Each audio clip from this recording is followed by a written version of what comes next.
This is another Turbine Guy Network special investigative report. Turbine Guy coming back at you up at Orono City Hall yet again. And today was some good news. Well, not really good. Well, yeah, it is good news because Orono Mayor Walsh is finally starting to be held accountable for his own personal behavior and antics while he's up here on the podium disrespecting the public.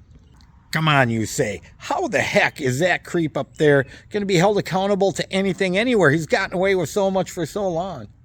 Well, there's a Hennepin County Court District Judge who just happened to side with Bradley Erickson, Mr. Brad Erickson, who has a business here in Orono, who's been very vocal about his disapproval of Walsh's anti-Semitic views. And Mr. Erickson took it upon himself to use our legal system to hold Walsh accountable. And a judge recently ruled that, yes, Walsh has some serious issues, which means you and I, the Orono residents, do. And we'll get into that a little bit later. Of course, Orono attorneys, as always, instead of trying to find the truth, just try to get everything swept under the rug for whatever little minor detail they can.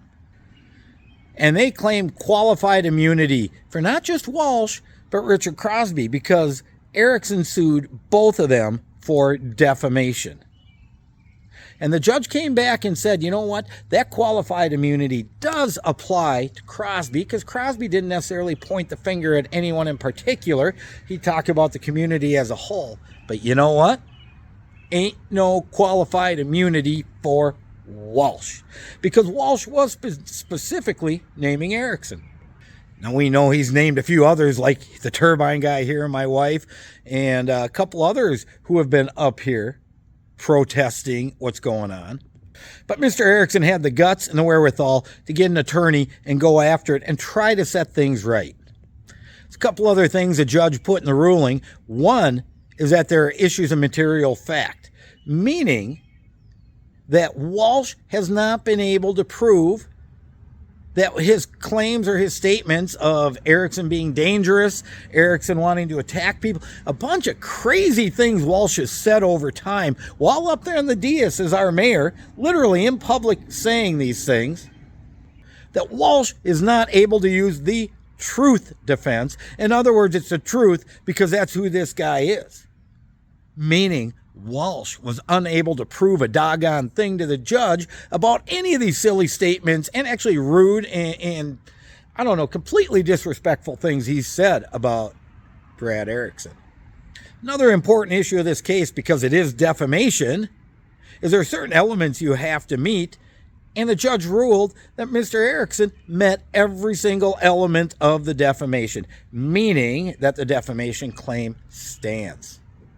Last, and surely not least at all, is that the judge ruled that Orono made no argument that they're not responsible for what Walsh does, meaning the city of Orono has chosen to take responsibility for Walsh's antics, anti-Semitism, and all this other stuff going on.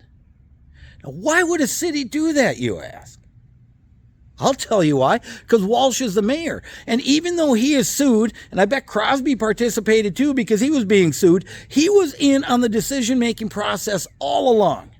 Walsh is up there saying, we are going to use city funds to defend my egregious behavior. So right now, folks, you in Orono, Turbine Guy, anybody else paying taxes in this community is specifically stuck with the bill. And I guess the people of Minnesota, because part of the insurance trust is paying part of this, are all stuck with the bill because they were not able to recuse themselves for conflict. How can you not have conflict of interest when you are personally being sued? But that's how it goes on up here. I personally sued Walsh, and he's up there choosing, hey, we're going to go after him and use your money to stop Nygaard. We're going to use your money to stop Erickson. We're going to use your money for everything else. Now, given Crosby and Walsh were both sued, that left three other council members, Johnson, Benson, Veach now, but beforehand that another. And the thing is, these three people who are a quorum, who should have been making the decisions on what to do, and any smart person would kick the mayor out and say, you know what you did personally, you get to pay for? When you're making stupid comments, we're not going to hold the residents accountable. But that never happened. And who's in on that? The lawyers. Soren Maddock, Jared Shepard, any of these lawyers who are out there defending Orono, and know doggone well Walsh is loaded with conflicts of interest. For instance, when I got a company, Go Green Energy LLC, and Walsh files a Go Green Energy LLC corporation business, I have the documents to prove it, he was never recused for conflict on any decisions, even though he created his own conflict. Well, here he created his own conflict again. He had to open his big little yap there. He had to be rude and disrespectful to Mr. Erickson, just like the other city council representatives before. And he's the one up there spending your money to defend him. When are the people of Orono going to wake up and realize this, what the turbine guy would consider a degenerate creep, especially since he was literally trying to smooch it up with a 16-year-old at a Sweet 16 party that his daughter attended? And by the way, any parents of this daughter out there need to be extremely embarrassed of themselves and their behavior in allowing this to happen. Because if Walsh has done it once, he's done it before. The turbine guy knows sexual predators from personal experiences.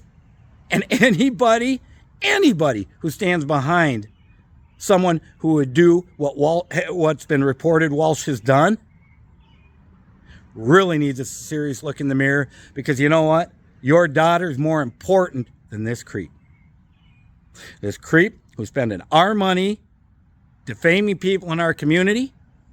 I guess this case now is going to go to mediation, and who has the upper hand? Certainly ain't Orono, certainly ain't you, certainly ain't me. Our tax dollars are on the hook. When are we going to boot this guy out and make him pay his own? In fact, that gives a turbine guy idea.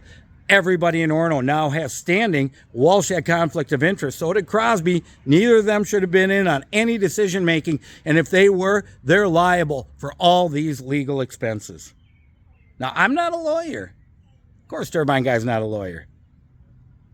But I bet someone could find a lawyer out there who could make that case. Turbine guy, signing off.